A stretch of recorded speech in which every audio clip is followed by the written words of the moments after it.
yo soy Shadani. Hola a todas y todos quienes nos siguen desde casa. Les damos la bienvenida a un programa más de responsabilidad social, cívica y ética. Un espacio para compartir cómo ejerces tus derechos y libertades para la construcción de un lugar más justo y cómo desarrollas tu proyecto de vida. Hola Gerardo, ¿cómo te encuentras hoy? Hola Shadani, amigas y amigos que nos ven desde casa. Estoy contento de estar con ustedes una vez más. Hoy vamos a platicar sobre un tema que particularmente me gusta muchísimo, las casas ecológicas o las ecocasas. ¿Las conocen? Yo no las conozco, pero suena muy interesante.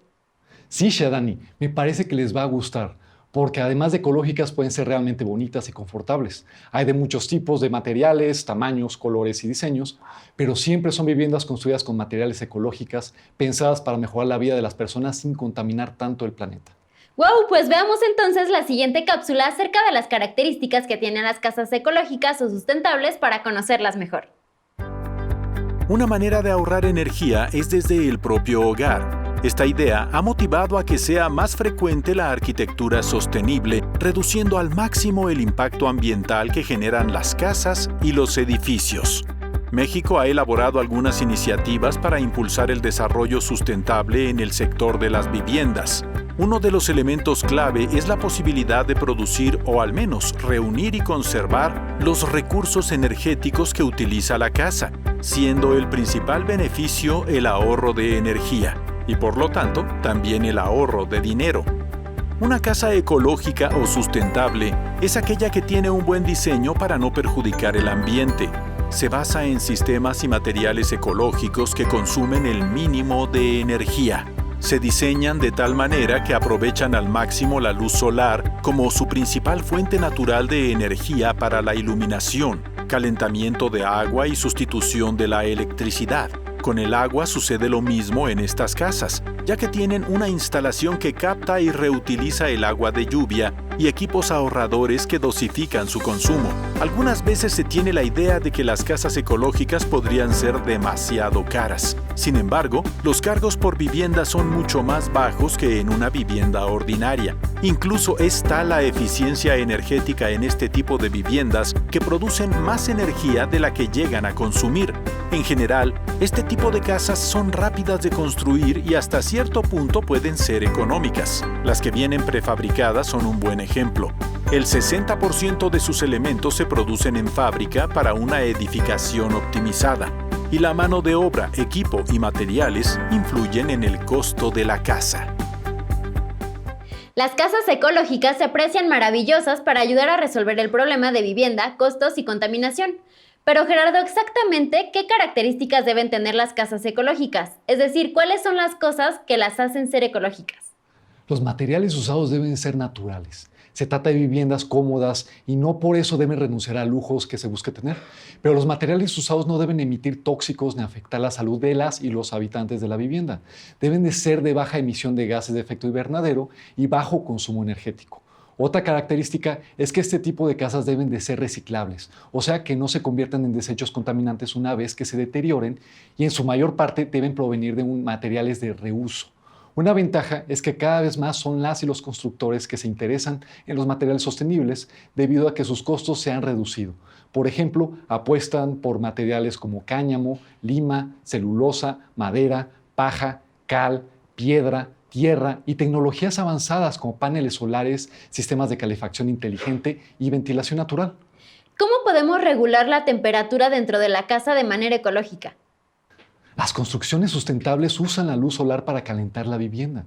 La temperatura interna se regula naturalmente gracias a los materiales de construcción y a la orientación conforme a la posición del sol.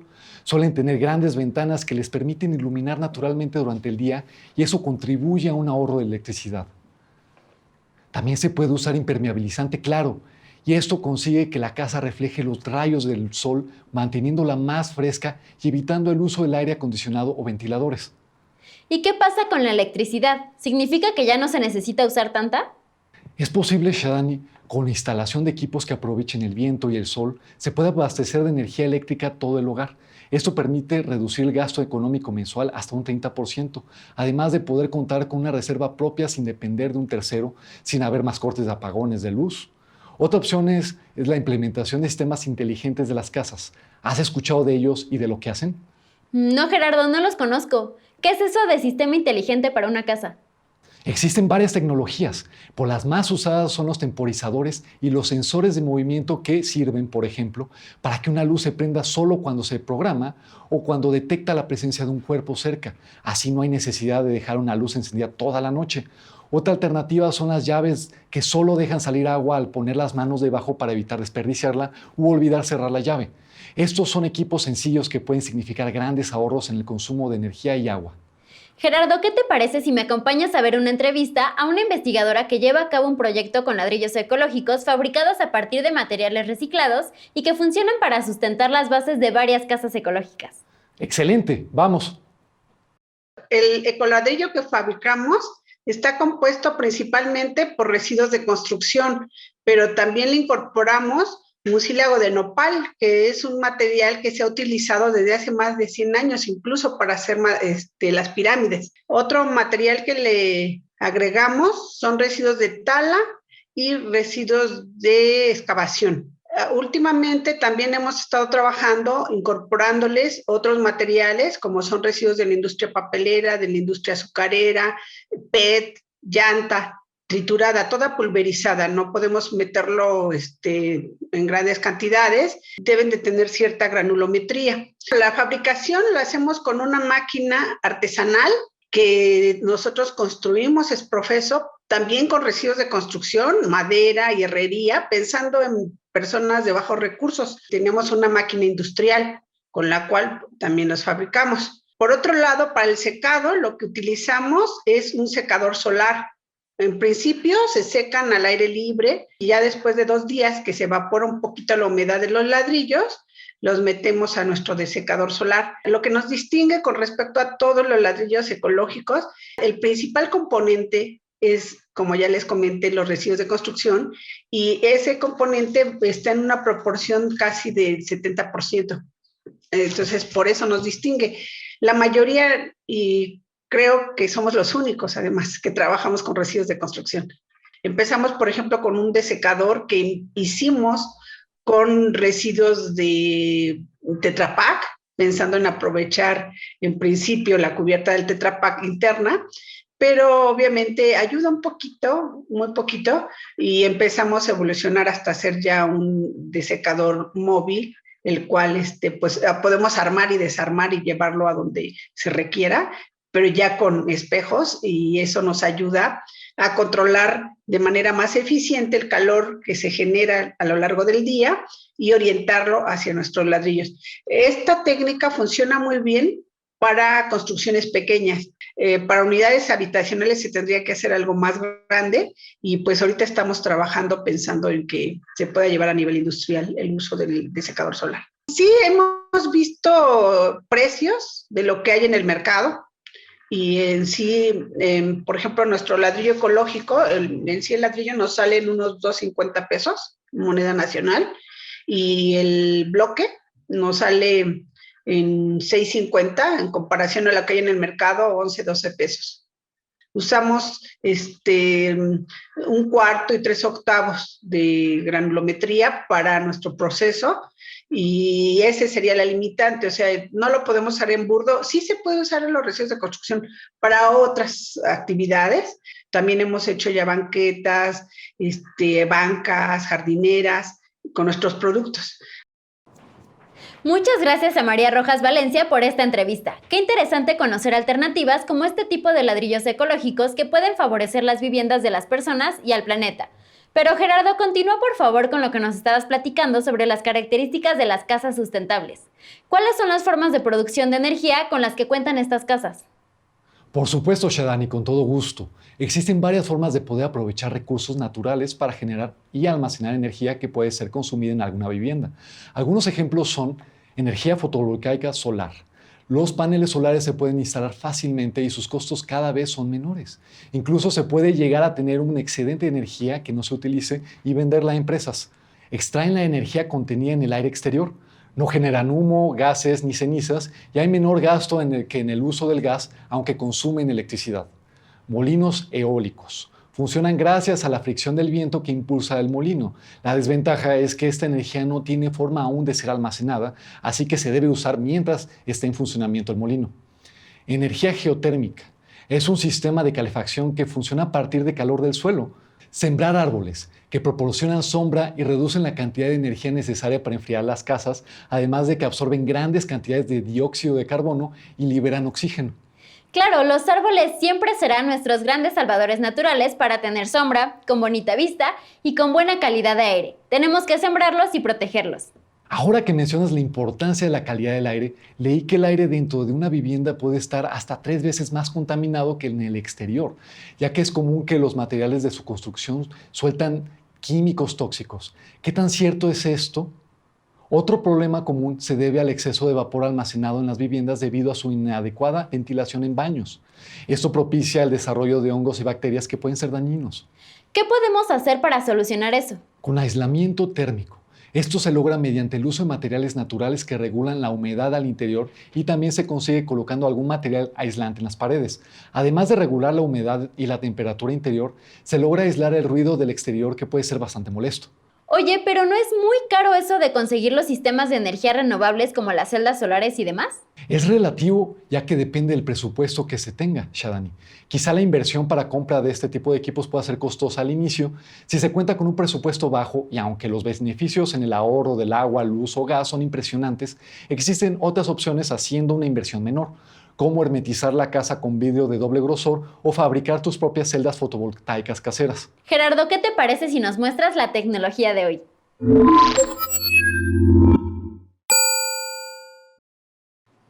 Aunque no es posible que aquí hagamos el día de hoy una casa ecológica completa, ya que para una casa estándar se utilizan aproximadamente 8,000 botellas de plástico, les traigo una pequeña maqueta que estoy terminando para ilustrarles o darles una idea de cómo se realizan los muros de las casas que se sustentan con botellas completas de PET reciclado, rellenadas con residuos inorgánicos, compactados, sustituyendo el uso de ladrillos comunes y contribuyendo a la fabricación de viviendas sustentables.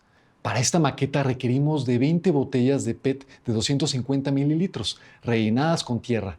El principio de este tipo de casas es que las botellas, además de funcionar como ladrillos, también sean aislantes térmicos y de ruido. Hay que tomar en cuenta que aunque son casas sólidas y resistentes, el material de PET solo sirve para el revestimiento y la estructura. El resto debe usar otro tipo de materiales. Lo primero que tenemos que hacer es rellenar cada botella. En este caso nosotros usamos tierra, pero podemos usar muchos otros materiales, entre ellos bolsas de frituras y plásticos, los cuales nos podrían ayudar a evitar también que esos contaminantes lleguen a los rellenos sanitarios. Tenemos aquí ya 3 pisos de lo que hemos hecho, ya han solidificado, tiene que hacer uno por uno y se tiene que usar ahora sí cemento, lo cual sea bastante espeso, como el que tenemos acá. Entonces, ahora me van a ver terminar esta pequeña maqueta usando el mismo cemento que ya tenemos acá. Les recomiendo mucho el tema del cemento bien sólido, bien espeso. ¿Por qué? Porque al tener una forma irregular, las botellas no se quedan así tan fijas como serían los ladrillos.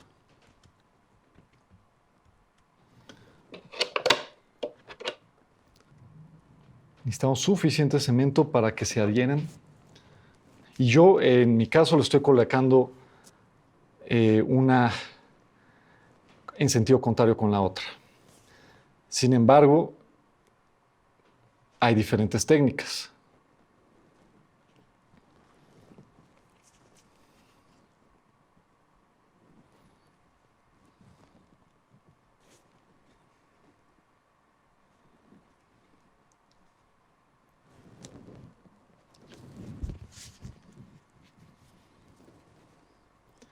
Y tenemos que compactarlas firmemente por un momento, alinearlas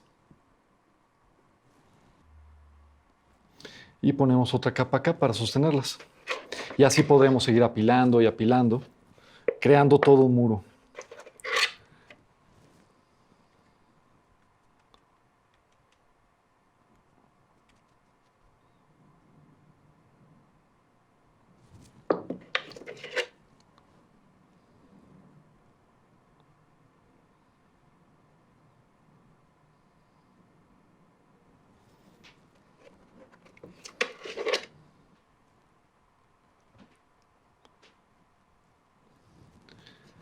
Y ahora necesitaríamos dejar solidificar para poder poner otra capa.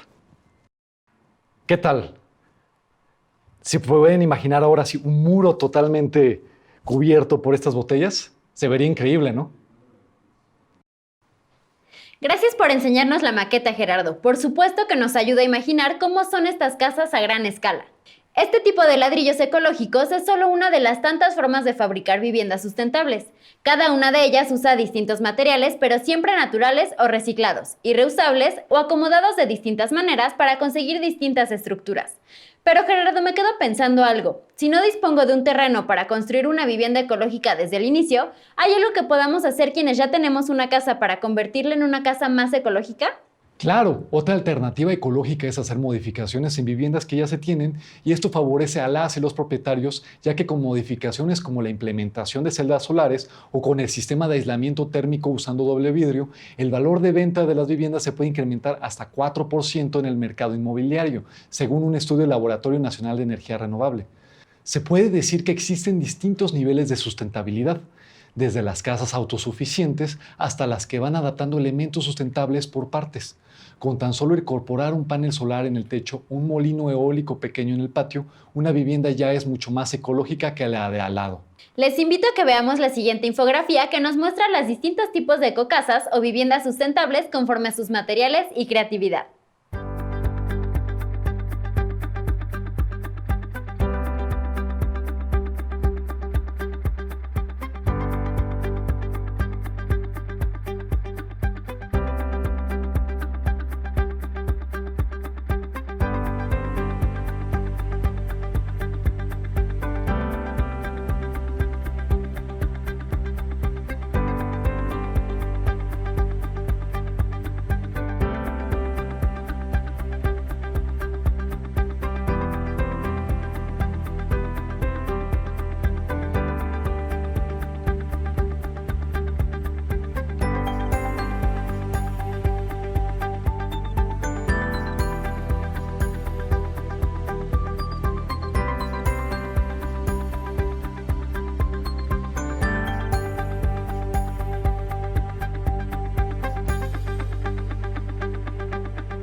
Gerardo, muchas gracias por habernos acompañado hoy.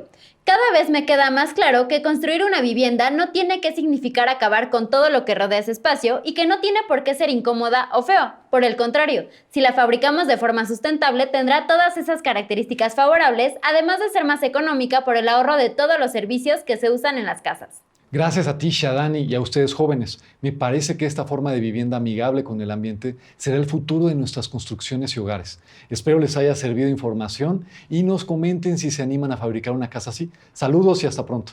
Gracias a ustedes, jóvenes, que nos miran desde casa. Les dejamos los datos de nuestras redes sociales para que estén en contacto y nos platiquen si conocen o se les ocurren otras ideas o formas de hacer casas ecológicas. No olviden que cuidar del planeta es cuidar de todas y todos. Hasta el próximo programa. Hola, es un gusto para mí darte la bienvenida a un programa más de Fotográfica TV. Te invito a viajar en el universo de las imágenes que nos ofrece la colección fotográfica de Fundación Televisa, que tiene un gran valor histórico y artístico. Mi nombre es Ireri y te guiaré en este nuevo recorrido donde el eje principal será disfrutar. Algo que me gusta mucho de nuestro país son las festividades. Supongo que a ti también. Los orígenes de las fiestas mexicanas tienen motivos religiosos, culturales y ancestrales. El color, los rituales y la comida son los elementos más importantes en este tipo de eventos. Todos tenemos recuerdos de algunas festividades, ¿cierto? Culturalmente, los eventos también reúnen un gran valor de expresiones indígenas y sociales. Algunos pueblos y comunidades dedican ciertas festividades a calendarios de siembra y cosecha. Incluso en la escuela se dedicaba algún día en especial para conmemorar estas fiestas. En el programa de hoy vamos a viajar para conocer este tipo de expresiones festivas. Y nada mejor que el poder de las imágenes para tratar el tema. En esta sesión veremos otra faceta del fotoperiodista Raúl Anaya Soto. Los reportajes de festividades populares a través del brillo que les otorga la fotografía a color. Hasta la fecha en México, estas fiestas mezclan el calendario o prácticas religiosas católicas con costumbres indígenas vinculadas a la cultura campesina. Observa las siguientes imágenes. Los danzantes tradicionales han llegado a la basílica y esperan el momento para bailar, como sucede cada 12 de diciembre que se festeja a la Virgen de Guadalupe. Mira los vendedores, sus mulitas y adornos vegetales, entre otros puestos y personas en la fiesta católica de Corpus Christi, que cada mes de junio celebra la unión espiritual con el cuerpo y la sangre de Jesús. Observa en la imagen los tipos de fibras y a los artesanos en sus puestos de productos tejidos con palma. Mira cómo entre varios habitantes adornan la calle y cuelgan figuritas recortadas para crear una vista ornamental, que es frecuente en los festejos de las localidades. Tanto en las ciudades como en el campo en México, las fiestas religiosas involucran la celebración de ciclos de la naturaleza y los recursos que se obtienen de ella. Por eso, juegan un papel importante los elementos como plantas, frutos, fibras, animales o la representación y alusión a todo esto en la danza, la música, la vestimenta y los ritos o ceremonias. Identifica qué sucede en esta fotografía. Observa con detalle las personas y elementos en la imagen. ¿Qué está pasando en la fotografía? ¿Cuál es el elemento que llama más tu atención? ¿Por qué? ¿En qué tipo de entorno pudo haberse hecho esta fotografía? ¿Has estado en una situación similar? ¿Cómo vivirías la situación si fueras parte de ella? ¿Sabías que en México la festividad católica de Corpus Christi se mezcla con expresiones indígenas al vestir a los niños con trajes de manta y huaraches y producir adornos con fibras naturales que representan mulas? En siglos anteriores, grupos indígenas construían enramadas junto a la Catedral de la Ciudad de México para estar ahí desde la víspera de la festividad. Peregrinos de otros estados del país llegaban con sus mulas cargadas de alimentos y flores para adornar y ofrendar. De ahí que después se produjeron mulitas de adorno que representaban estas prácticas. Es momento de que pongas manos a la obra. Si te es posible, pide a tus familiares en casa que participen contigo en esta actividad. Cierra los ojos y recuerda alguna festividad que te haya provocado el mismo sentimiento que la fotografía. ¿Qué festividad era? ¿Dónde estabas?